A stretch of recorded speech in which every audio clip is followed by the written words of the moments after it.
views expressed on this program are those of the producers and individuals appearing on this program and do not necessarily reflect the views of the Sun Prairie Media Center staff, its video service providers, or the staff and elected officials of the City of Sun Prairie.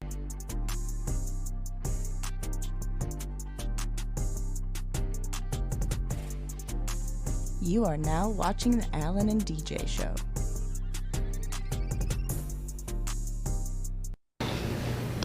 Yo, yo, yo, ladies and gentlemen, Milwaukee, Sun Prairie, and all the surrounding areas. Y'all know what time this is. It's time for the Alan and DJ Show, and I'm Alan. And this is your boy, DJ. DJ, what's good, man? I'm doing good, man. How about you? Cool, man. Chief Reese, thank you for saving me. And then I tried to be brave, and I know you tried to say, look, you know what? I understand. Al started crying. It's gonna be okay. You're good. We saved you from the deer, because me and the deer had a little fun. It went up starting like a little fire, and I said, somebody help us, please! Somebody please save us! And we didn't know what to do. I'm running out of the woods. I didn't know where to go. I ran to the fire department, and Chief Reef was right there, and he helped us out. So thank you very much, man. How you doing today? You know, I'm doing good, man. I'm happy that you ran here. I know that little baby Bambi was very scary, but we're here to help. I'm glad you're here, man. Thank you so much. But today, on the most serious topic, we're going to talk about more fire safety questions. So this is part 2. And I'm going to kick the bucket off to DJ. So DJ, talk to us about the expectations of the fire department. All right. Like, basically, question number 1 is like, what expectations do you hold for the community leaders and the public as a whole? Oh, wow. That's a big question. I mean, my expectations of them is just to, we want to always make sure that we're doing a good job. But one of my main priorities is I want to keep all of my, the men and women that I'm responsible for safe. So continue to support us with the proper equipment to keep us safe. Support us with proper compensation to help people live a good lifestyle and stay employed. Those are the only things that I really hope that the citizens, when they see us and they value the things that we bring to the community. So continue to support us. Especially, I get it. Taxes are going up. Things are more expensive. So we don't have a control over a lot of those things, but we still need to we got to have the tools that we need to do our job well. Okay. When it comes down to like protecting like certain assets and stuff in the house, or even like people in the house, like what comes first and what priority do you put that on based on like standards? Yeah, it's always going to be people.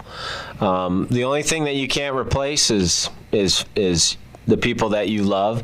So our number 1 priority is always going to be life safety, and that's making sure that everybody is safe. And that goes on every call that we have, not just fires. Okay. The second thing we want to do is we want to make sure that scene is stable so it's not going to get worse. Mm-hmm. And then if we can preserve any property, that's the third priority. But there isn't anything that I'm not going to be like, if you were like, hey man, you need to make sure you get my big screen TV, but my baby's upstairs. Sorry, bro. That TV might get burned up, but I don't really care about your TV. We're going to go get the kid. Yeah, obviously, it's always, I joke. Okay. But I mean, it's always going to be the people. Okay.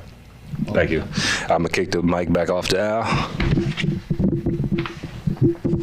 All right. So, Chief, I got another question for you. So, when it comes to training, what type of training do you have your firefighters go through to become a firefighter? Yeah, that's a really good question. So what we do is there's different levels in Wisconsin. So the most basic level is called entry level. Okay. And then there's Fire 1 and Fire 2, and then we want to have some medical training. So the very basic level that anybody can be when they apply for a part-time position or a full-time position with us is we want them to have at a minimum Fire 1. Okay. And then Fire 2 needs to be completed within the first year, and then we want them to also get EMT, which is emergency medical technician. So all of those are offered through Madison College. Each phase has a certain amount of time. You can do it all at once through one semester. You can spread it out, do it part-time, like at night throughout the year. But those are the minimum expectations that we want people to have or be prepared to get really, really quick once they join. Nice. That's beautiful. And you know, as far as like the whole process of the training, like, so we know for one, you know, like, everything starts at the college and everything, but, is it like gyms that helps out as far as like with getting people in shape? Let's say if I wasn't in like the most physical shape, but I wanted to become a firefighter, like, how can I go about that? Yeah, there's actually like almost countless options. I would say one of the easiest, cheapest ways to learn some of those functional fitness movements is online. I mean, you can find countless firefighters out there who are fitness experts who are trying to share their skills with people, and they do it for free. For sure. We have people here who are very, very fit, and that's a passion for them, and so they've developed fitness and nutritional plans for other people, or people have asked us. So that's where I would start, and then I would say like gyms. Not always just CrossFit, but some of those functional fitness movements, you know, are really, really going to come in handy. Nice. I'm gonna kick the bucket back to DJ. All right. I got 3 questions for you. Like, yeah, what is the recruitment process for becoming a fighter? And how diverse is your team? And how many people are in your unit? Okay. Yeah, you do have a bunch of questions for me, man. Jeez, DJ, I thought you were going to go easy. I'm just kidding. No, so recruitment processes, they're all different for most fire departments, but I think we're all similar in that we want to represent our community. So we want to be diverse. Like we want, if I'm going to go into your home, it's just helpful, and it puts people at ease if there's some sort of immediate similarities, right? If someone looks like me, or if they have a similar cultural background, that's great. And that's what we want, because we want to represent our community. Personally, I'm in charge of recruitment. So I spend a lot of time, I work as an instructor at Madison College, so that helps me network with a lot of the new students. There's a Next Gen program, and what that is high school juniors and seniors. Instead of going to class, they get to go to Madison College, and they get to take all the fire classes. That's pretty cool. Nice. And so that's a big part of what I do, and then I get them involved. I try to get them here for ride-alongs and try to set that hook a little bit, so they're like, man, this is a cool place. They care about me. They want me to be successful. So personally, I spend a lot of time at the college and in and around the area in those classes trying to get young people interested in this service. What was the other question?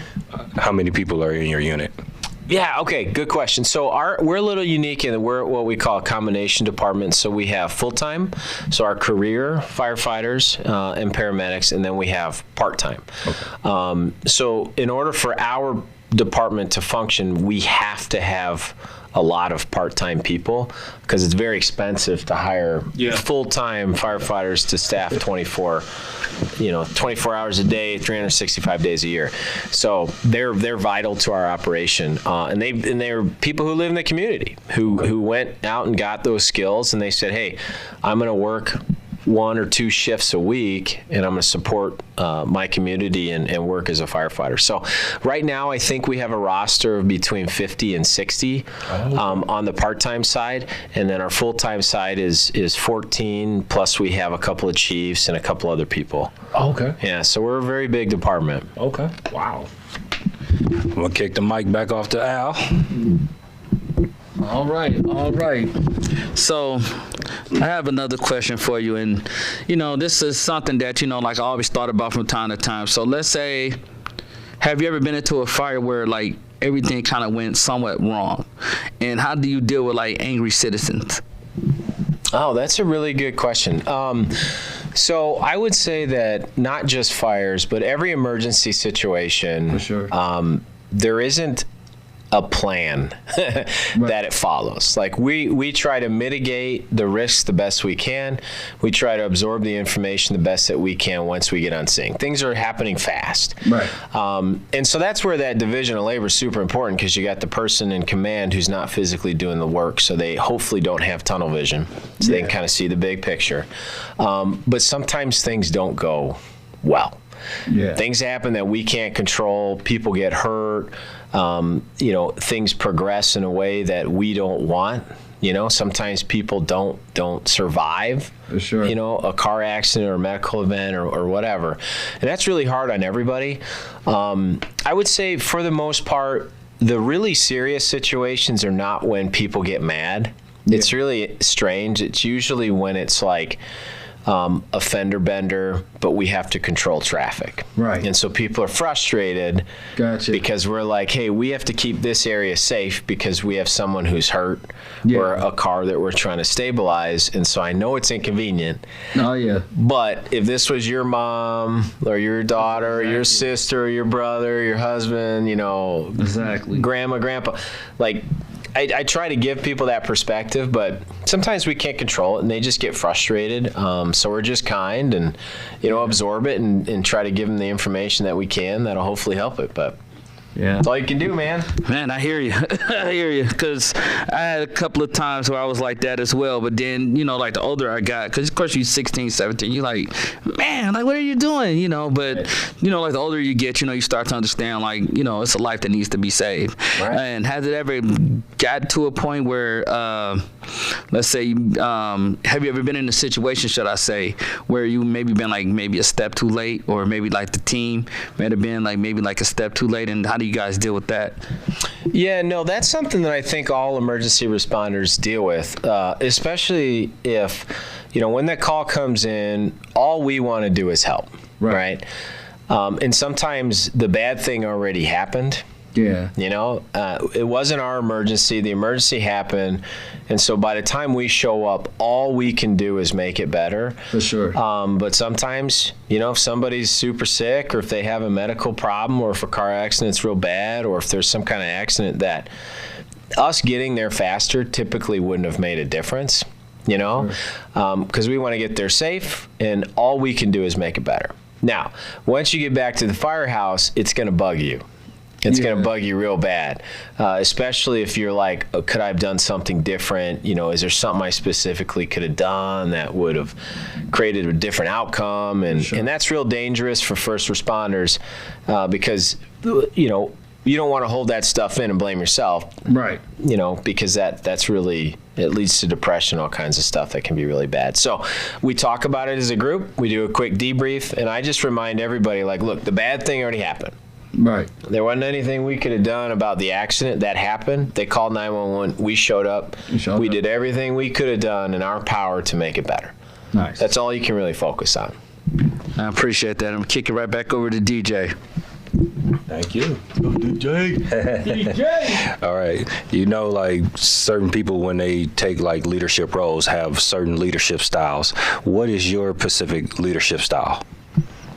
Yeah, I believe in a concept called servant leadership. So my goal is to help people under me. The resources that I have are time, and money, and people, typically. Okay. So my goal is to always understand where they want to go, whether if they want to get promoted, if they want to get a full-time job as a firefighter, if they're part-time.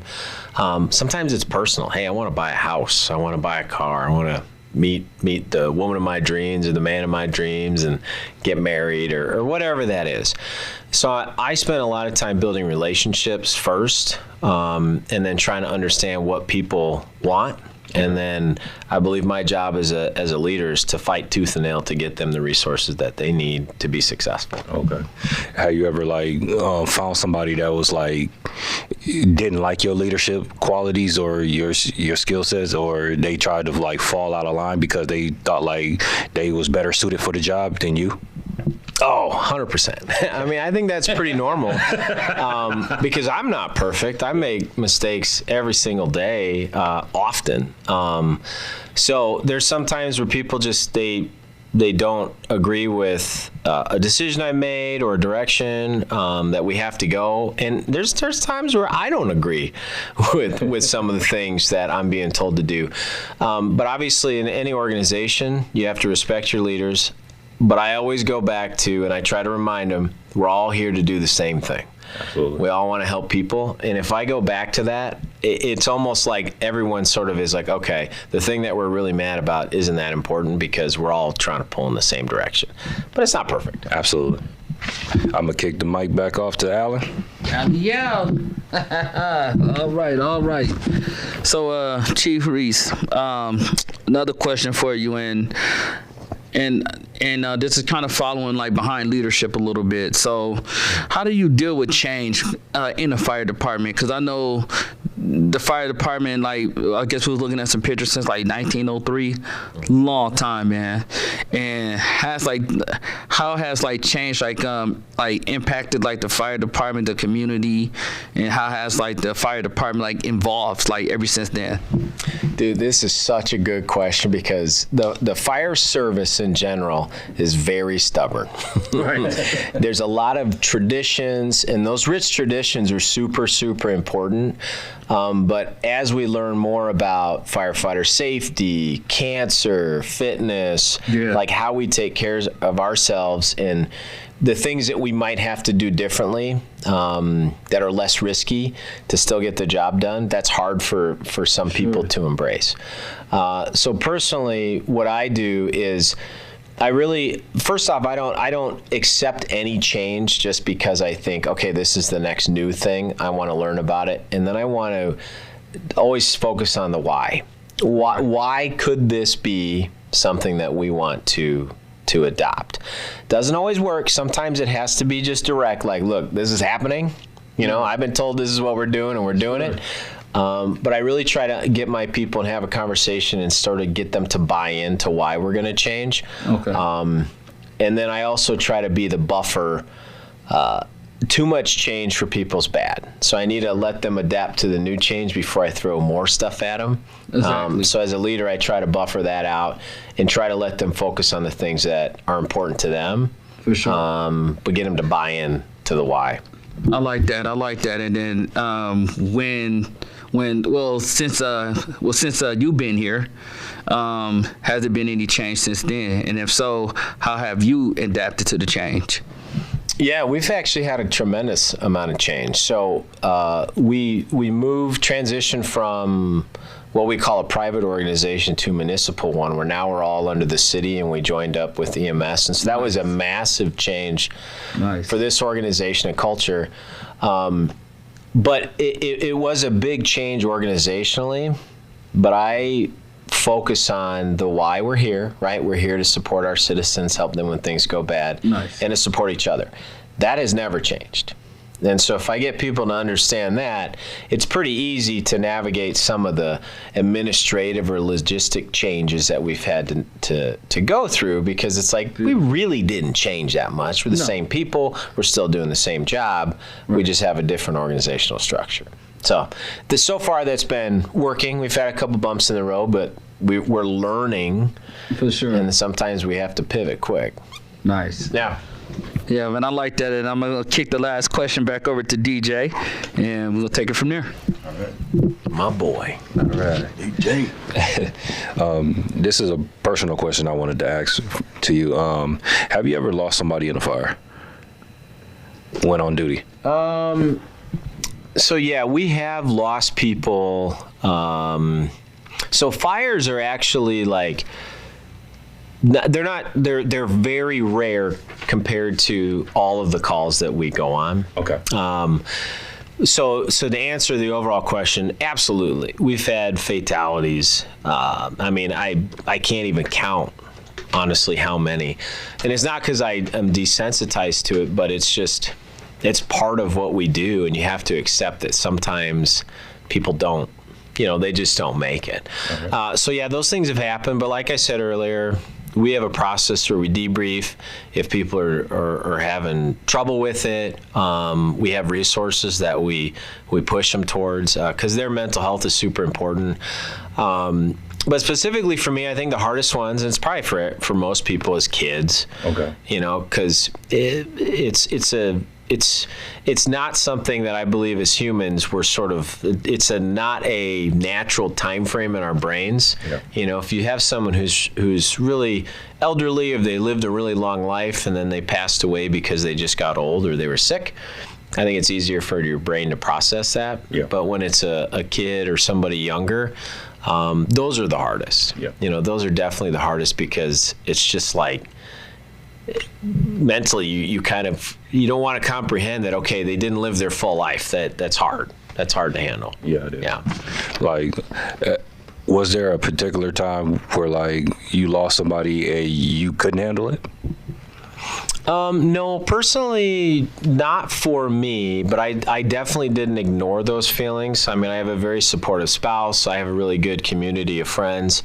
So I've had to lean into those folks at times when those type of events happen. Okay. Let me kick the mic back off to Al. All right. So, like, I guess like one of my personal questions to you is, how do you deal with the day in and day out pressures of being like a fire chief? Like, is it like a lot demanded on you, and what inspired you to even become a fire chief? Yeah, two parts to that question. I would say it depends on the day. If we're actually super busy and we're running calls all day, those days are kind of fun and exciting.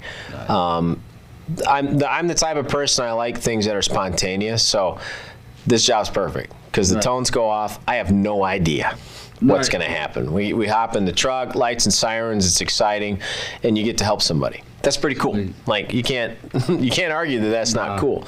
But the pressures that I have, it's just like any organization, we deal with people, right? And people are hard. Yeah. And some of these, like, I'm hanging out with people for 24 hours in a shift, sometimes longer than that. So there's times where I hang out with people longer than my own family, you know, and I didn't get to pick them all.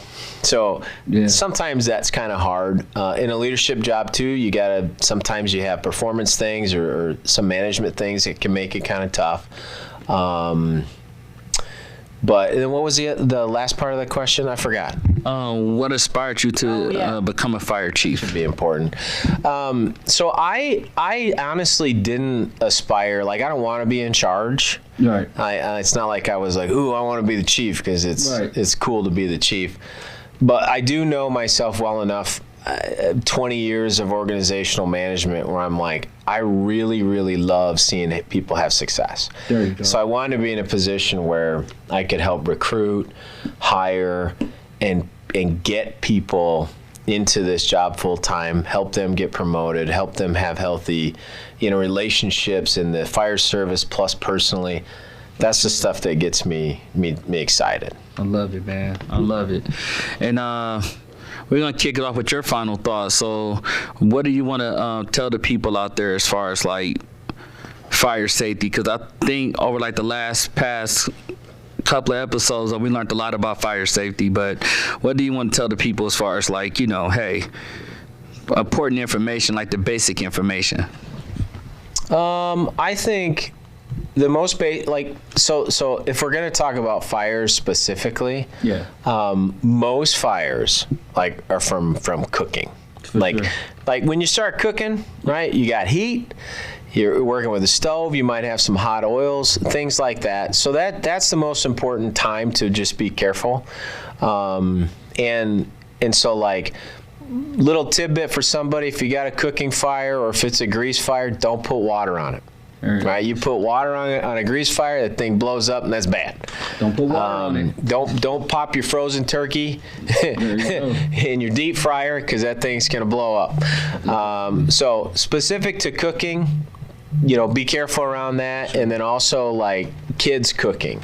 Okay. So make sure you teach your kids about the basics of doing cooking safe, and then also teach your kids to get out of the house and have a meeting spot. There you go. Basic info, but meeting spot, whether it's at your neighbor's, it's at this tree in the yard, wherever that is, we want to make sure we can account for everybody. Love it. Love it. And DJ, you want to leave off with something? Oh, yeah. What? like we got a lot of useful information out of the fire chief today, and like basically what we're trying to say is like, if you're not professional at like putting out fires, like please call 911. please seek help if you need any type of assistance. Fire chief will be here to help you, EMTs, everybody here. Like, we only here to give you information about like what's going on and educate you, but we're no experts, so that's why we got the expert here to actually answer questions that we can't even answer for you guys. Kick the bike back off there. All right, so I think the show today was very, very, very beneficial. And Chief Reese, always a pleasure, man, to always have you, man. Always, Yeah. man. Absolutely. I appreciate it, guys. This was super fun. This is a new experience for me, and you guys are awesome. Love it, man. And you can find us on the Alan and DJ show on YouTube and gmail.com if you have any questions about any show that you want us to talk about. You can also find us on Alan and DJ's fan page on Facebook. And you can find my personal Instagram and Facebook at Alan Hutchinson. And you can find William J. Smith on Instagram and Facebook. Until then, don't do what I do. Don't get with a deer and start the fires. And gotta call Chief Reese to help bail you out. All we want to do is just stay well, stay healthy, And stay happy and peace.